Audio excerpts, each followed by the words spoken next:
Alegent Health opens a new clinic in our area. We'll give you a peek at it. And we held our annual half marathon last month with great success. You'll hear what some had to say about it. And 4th of July is coming up and we want you to be safe. Our fire department gives us safety tips. These stories are next in City Happenings for the week of June 25th. Thanks, Mayor Black. There's a new Alegent Health clinic opening at 96th and Giles, and it's unlike any clinic you've experienced. Approximately 3 years ago, we started with our research and then development and plan about how we would build a new clinic to serve the community in La Vista, Papillion area, really focused around trying to deliver a different experience for our patients.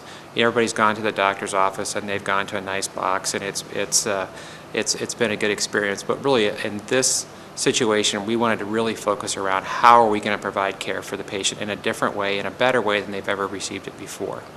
So not just focused on the doctor and the nurses and how we're going to do it, but what's that experience for that patient. And so really we looked at, let's design this unique and different than anything else we've seen in the country. So we focus primarily around that experience. So when we went out there wasn't anybody else really doing this, and so that's why it took us 3 years to get this, because we had to do the research and then we had to actually develop it with our architects as to what that was going to look like. At our La Vista clinic, we really tried to focus on if we could capture 95% of all the healthcare needs for the family in one location, that's what we'd want to do.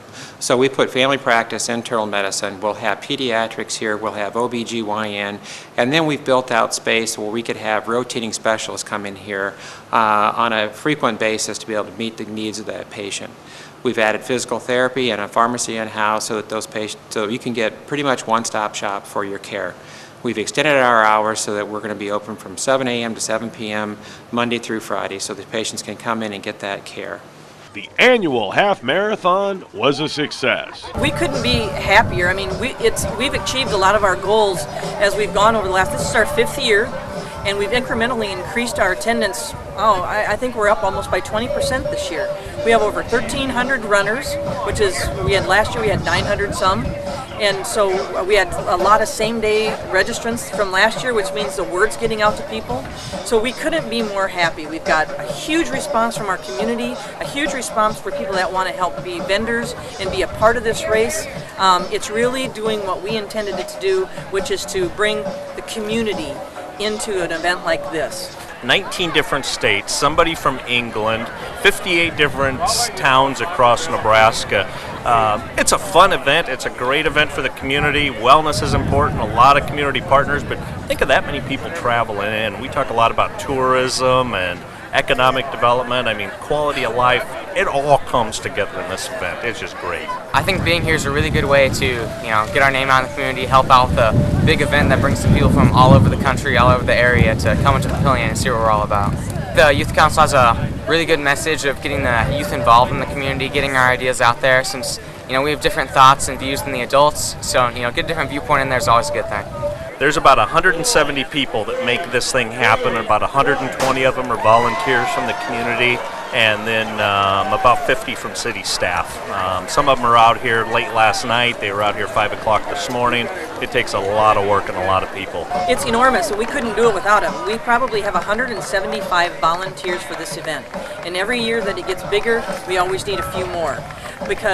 But this year we've got music at 3 or 4 locations on the course now, whereas before we didn't even have any.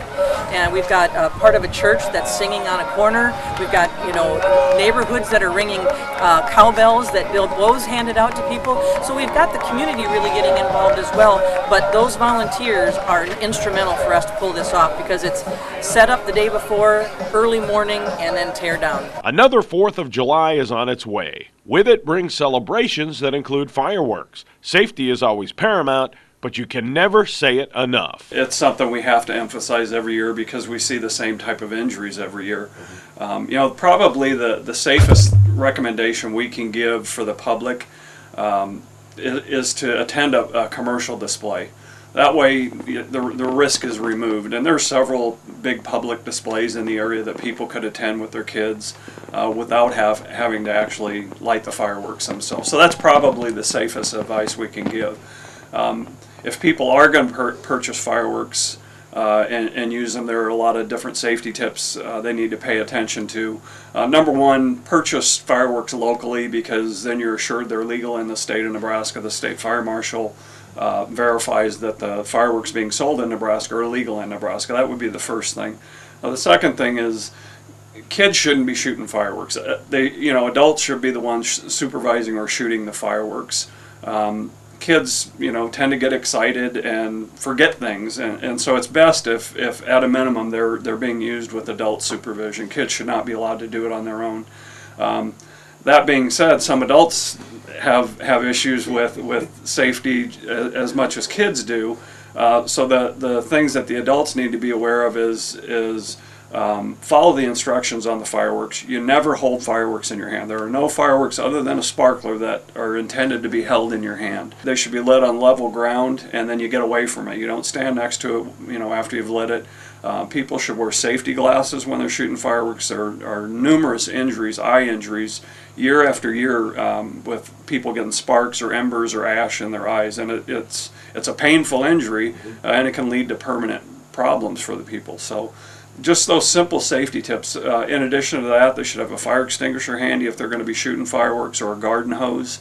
As I indicated, it should be lit on level ground, no overhead obstructions. Don't do it under a deck or a patio or anything like that. Stay away from all buildings and trees and power lines when you're lighting those fireworks. And make sure that anybody you have as a spectator is far enough away that they're not going to be involved in it and get injured as a result of it. There are lots of ways to stay up to date with what's happening in Papillion. You can find us on Facebook, follow the City of Papillion on Twitter, or watch our YouTube channel. And of course, all of our departments and programs are available on our website. For more information about Papillion, go to www.papillion.org or just call the Mayor's Hotline at 402-827-1111. Thanks for watching.